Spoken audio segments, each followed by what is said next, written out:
Welcome to Choose Your Own Adventure, brought to you by Audible. Audible Studios presents The Abominable Snowman, written by R.A. Montgomery and performed by Josh Hurley. Warning: this story is different from other stories. You and you alone are in charge of what actually happens. There are dangers, adventures, and consequences, all depending on the choices you make. And the wrong choice could end in disaster, even death. Good luck.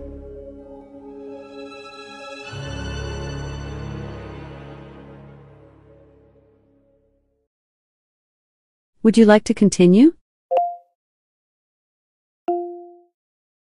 You are a mountain climber. 3 years ago, you spent the summer at a climbing school in the mountains of Colorado.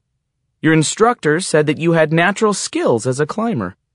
You made rapid progress, and by the end of the summer, you were leading difficult rock and ice climbs. That summer, you became close friends with a boy named Carlos.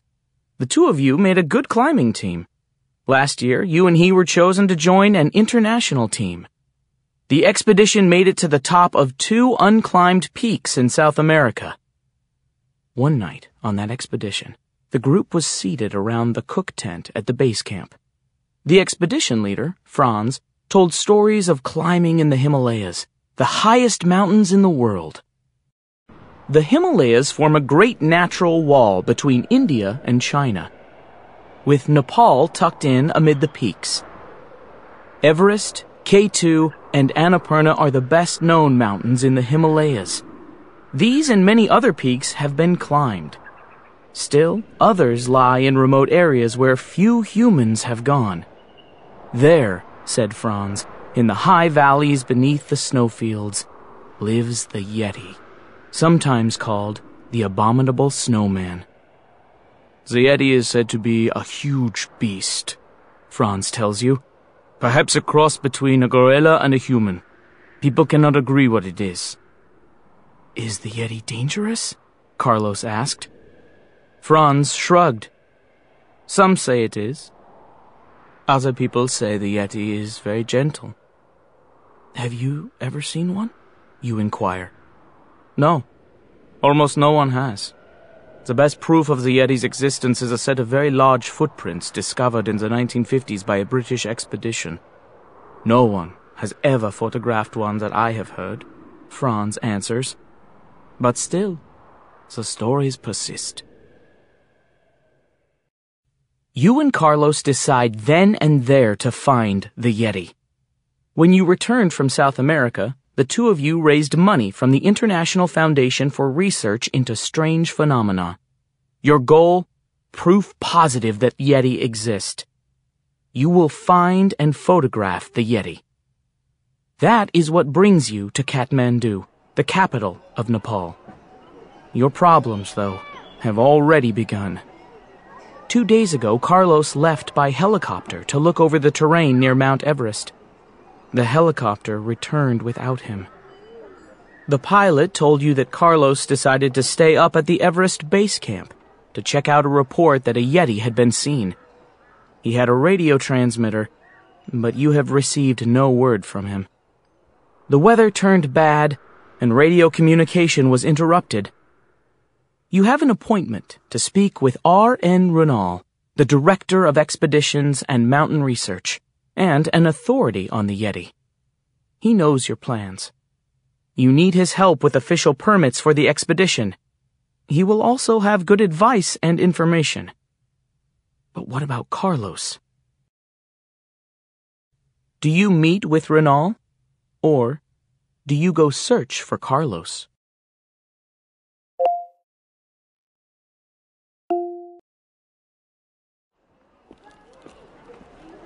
You walk down a street bordered by tall pines.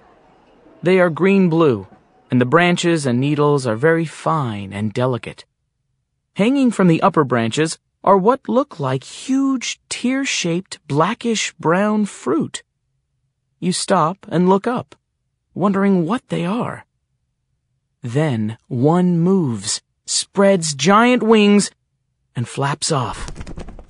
They are bats, the largest bats you have ever seen. You reach the foreign ministry, and you are shown to a waiting room. You wait a few minutes, and then are ushered in to meet R.N. Runal, Director of Expeditions and Mountain Research for the Nepalese government. Welcome to our country. We wish you success.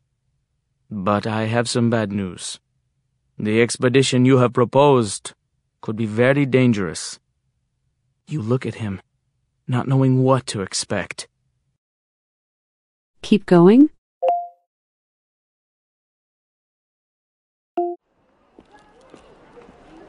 You walk down a street bordered by tall pines. They are green-blue, and the branches and needles are very fine and delicate. Hanging from the upper branches are what look like huge, tear-shaped, blackish-brown fruit. You stop and look up, wondering what they are. Then one moves, spreads giant wings, and flaps off. They are bats, the largest bats.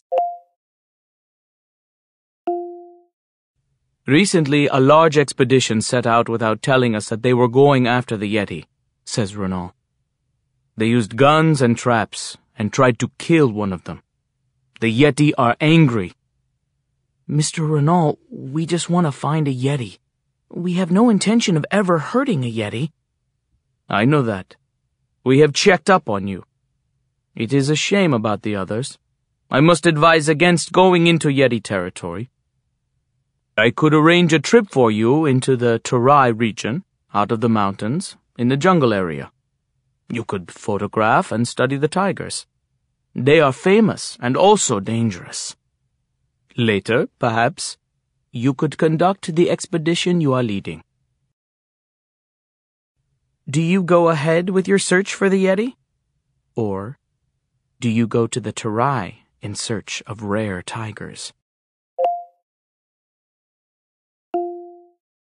I appreciate your warning and kind offer of the alternative to go to the Terai. You say, we are committed to this expedition. We will search for the Yeti with openness and friendship. R.N. Runal nods his head and speaks quickly to his assistant in Nepali. Within minutes, you have the necessary papers for the expedition, stamped in the proper places with the official seal of the Nepalese government. As you shake hands before leaving, he stops you. If you are determined to go on your expedition, it could be easier and safer if I come with you. What should you do? Having a government official along with you might just cause delays and bureaucratic snafus. On the other hand, he could also smooth the way. Do you accept Runal's offer to join? Or do you politely tell Runal no? Now that he's a member of your expedition, Runal sends out a government team to set up your base camp and find Carlos. Success! Carlos is found and rejoins you. Runal turns out to be an excellent team member. 6 porters carry your food and tents and supplies. This leaves you free to explore the steep valley sides and the small villages along the way. The days are long, beginning at first light and going until sunset. Your legs ache from the constant pounding as you walk along the narrow trails which have served these Nepalese people for hundreds of years. Above you are bright blue skies dotted with clouds. The snow and ice flanks of Lhotse, Pumori, and Everest rise above the green of the lower slopes. Continue? As you approach a village, Runal points out a large building with a red roof, which stands above the small, neat houses clustered about it. That's the monastery where there lives a monk, a Buddhist monk, who has lived with the Yeti. But I thought no one had really seen one. I thought no one alive had spent time with the Yeti. Renal answers, "A well-kept secret. Those who share the secret knowledge of the Yeti are pledged to reveal this knowledge only to appointed people. You, and you alone, are one of the appointed. It has been seen in the stars. It has been read in your hand." "What do you mean? Who saw it in the stars? Who read it in my hand?" Renal does not answer for several minutes. Then he speaks. "If you accept the secret knowledge, your life will change. You will never be the same. Decide now." Are you ready for the secret Yeti knowledge? Or do you decide to wait?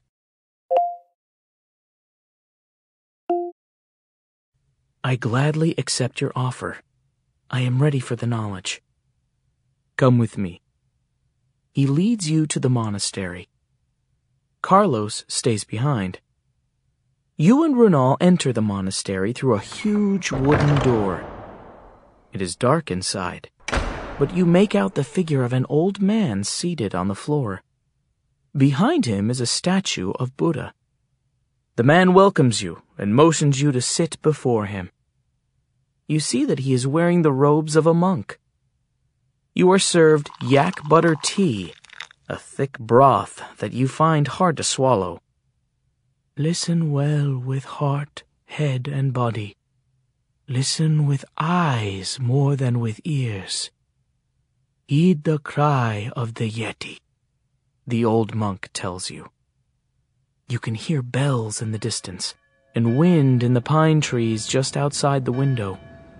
It is beautiful. You sit for what seems like hours, listening with your whole being. Finally, the monk speaks. Time now to go on the next journey.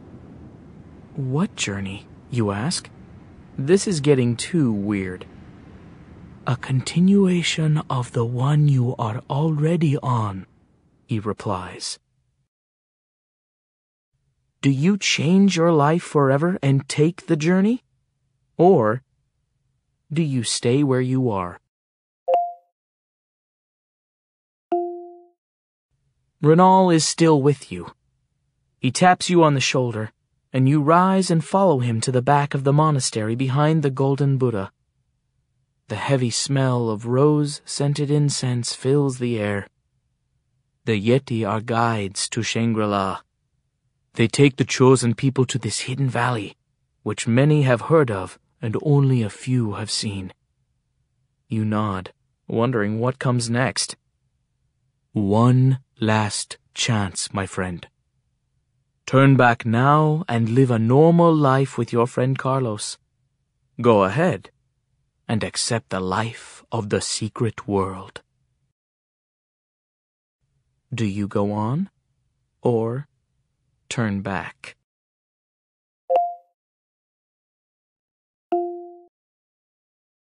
I am ready, Renal. Lead the way. Renal taps 3 times on the back of the Buddha, near the spot where its skull and neck join. It makes a clanging sound like cymbals being struck. Awesome! Before you stands a 7-foot-tall being, with broad shoulders and huge feet. His face is gentle and kind. You are not frightened. Renal introduces him. This is Zodak. He is your special guide. Follow him. He will take you where you must go. Can I say goodbye to Carlos? It is not usual. I do not advise it. It might upset him and you.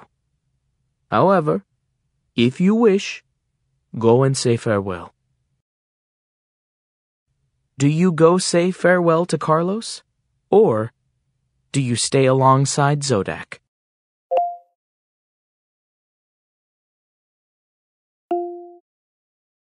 You walk out of the room.